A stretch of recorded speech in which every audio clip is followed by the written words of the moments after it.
My wife says, no more cars, because you got no place to put them. So we bought another car, and I've got no place to put it.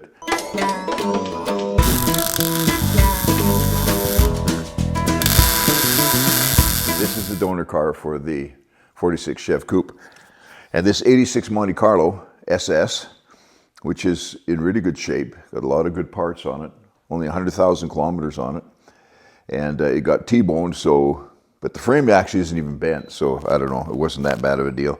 But I've stripped the car, sold off all the parts, given some away, whatever, get rid of them, because I have no place to put them. Now the trick is, we're going to cut this chassis into pieces, keep the pieces that we want after we've done a lot of measuring, and then tuck it in little places, here and there and everywhere. I got to clean out a shelf back there. I think I can probably get the motor and tranny underneath that shelf, maybe.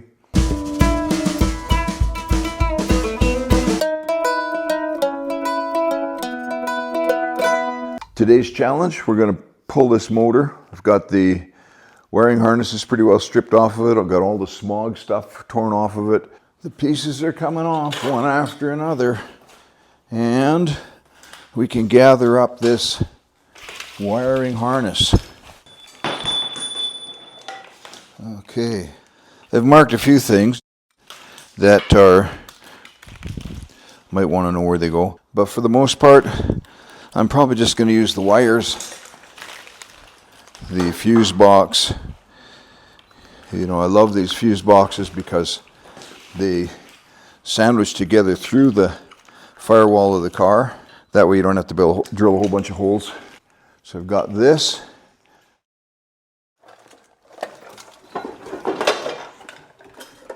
And I've got this. Okay, this one is the cruise controller. Now this one here has a separate little box for the blinkers and stuff, which is normally on the older cars, they would be right in the fuse box. Well, in fact, there's the place right there that it goes, but they've changed it up on the Monte Carlo. So yeah, I don't know if I should just put this all together, these two pieces. That's it there. Okay, and there's a bolt in there. So the dash goes here, wiring inside the car and wiring outside the car. Yeah, it's going to be fun putting that together. It'll look good in the 30 or in the 46 coupe. Now, where do I hang this monster? So it'll be not out of sight, in sight, but out of the way. I think all the air conditioning stuff is going up there.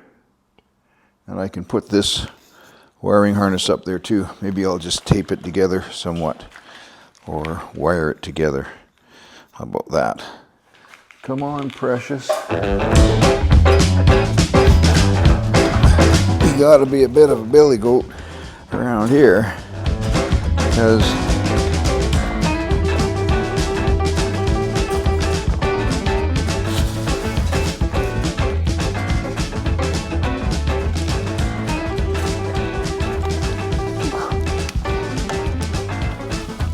how's that?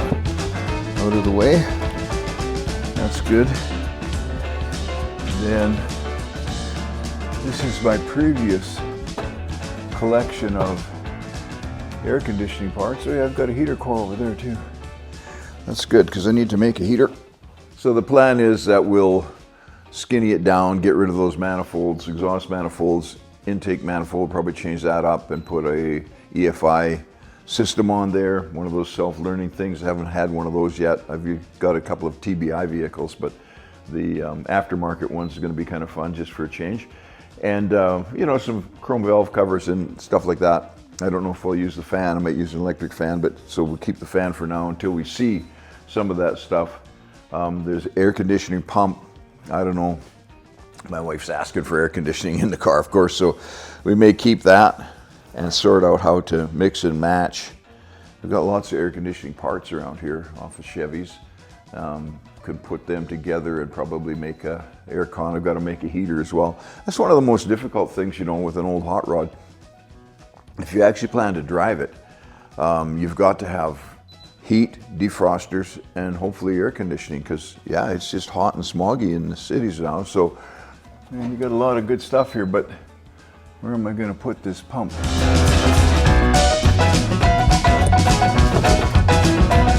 You don't want it falling on people, you know. Someone comes into the shop at the wrong time.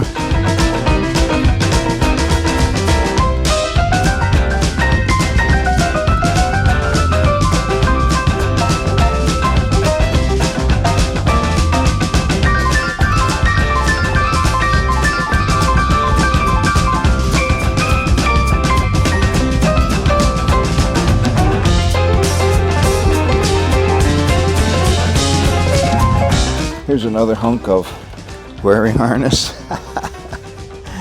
This is the front lights. You know, you got like a socket like this for these bulbs. They're just the bayonet ones. But they're like 30 bucks to buy one, eh? So the thing is that as I finish, what's her name here? Cherry Red. I'm ended up with more and more empty shelf space. I've got the 51 Chev hardtop special parts here, 46 Chev Fleet Line Sport Coupe stuff in there. Those are like chrome parts and taillights, signal lights, stuff like that I've been collecting, getting ready for that project. Everything for the 49 is right on here.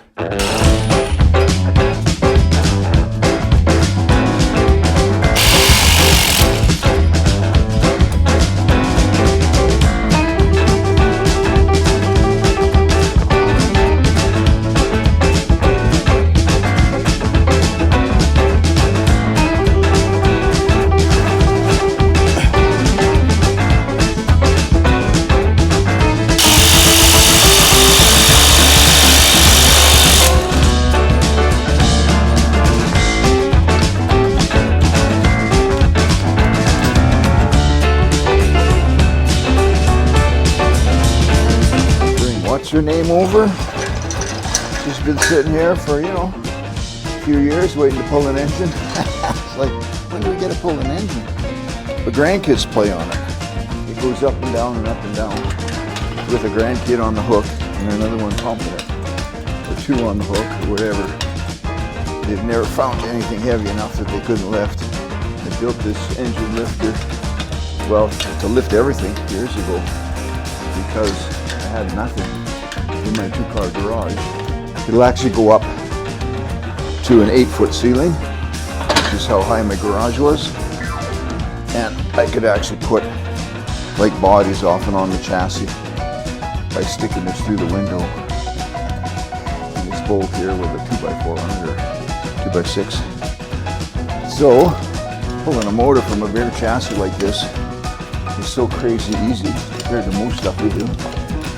Maybe I should do it twice. This is where you discover if you've got everything on hook. When you're working like this, out in the open, it's not hard. Usually if you're in a car that still has the body on, you'll discover that there's still some things holding it down. Transmission mount actually is broken, so I didn't have to undo it. Just let that drain for a few minutes.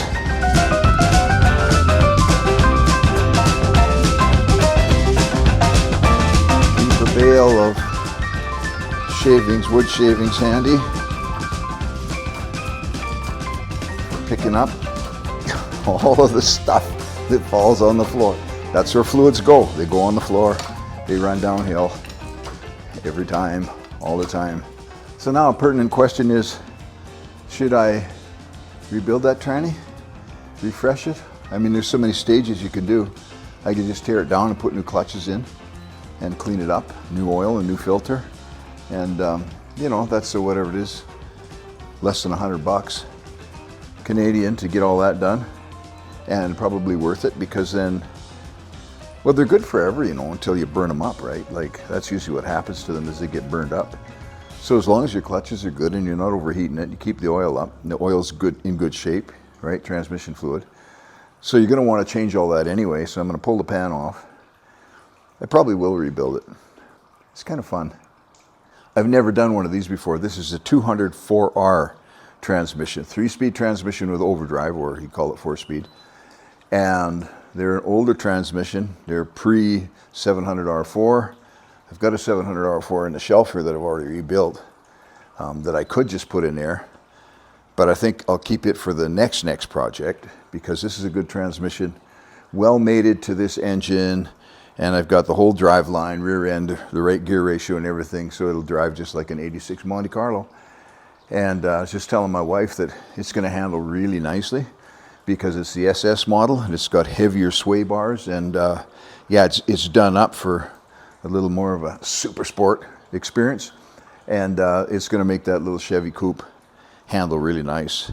And I'm guessing that the weight of the coupe and the weight of the Monte Carlo body are about the same. So I know that's what happened when I did the 49 Chev. The weight of the 49 Chev fleet line is exactly the same as the 06 Cadillac CTS that I used for a donor car. So all the suspension and everything should be just tickety-boo.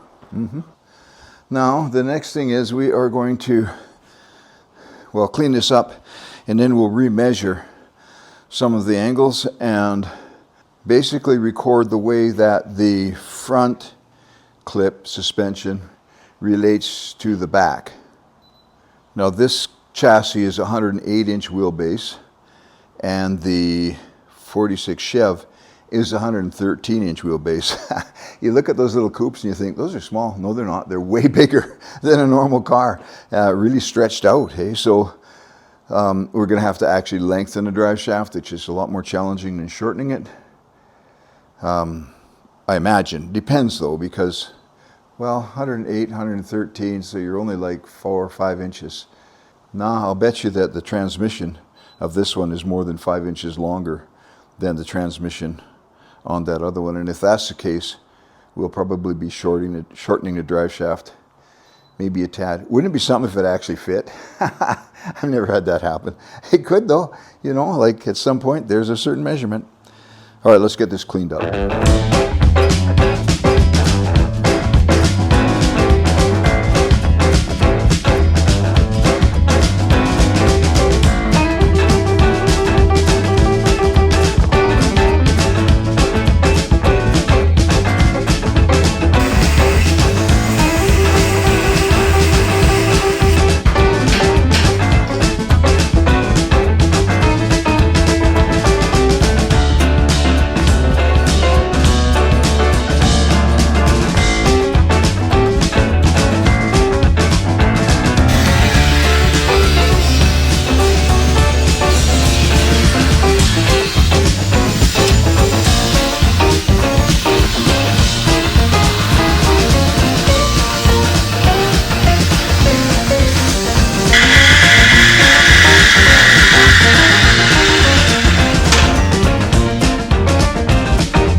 This whole donor car idea is the miracle of hot rodding, of car building. I tell you what, if you were to take and make a list of all of the stuff that we took off this Monte Carlo, right from steering column, brake pedals, brake parts, master cylinder, booster, all of that kind of stuff, wiring, I mean, every mechanical part, every part that does something, and put a price beside each of those, even buying them at the pick and pull or whatever. Man, I tell you what, you're going to be way in the thousands, probably $10,000, something like that. But you can buy one donor car, in this case for $800. You can get all of those parts in good shape, in decent shape. And there are going to be a few things that we have to buy, obviously, because there always is, but especially to bring it up to ready to drive, right? I mean, you want to have all your fluids changed and all that kind of stuff. But the point being is that a donor car is worth looking for one that's going to meet your need specifically. And, you know, I paid $800 for this car. I would actually be willing to pay a lot more to have a good engine. I got a good engine in this, so I'm okay with it.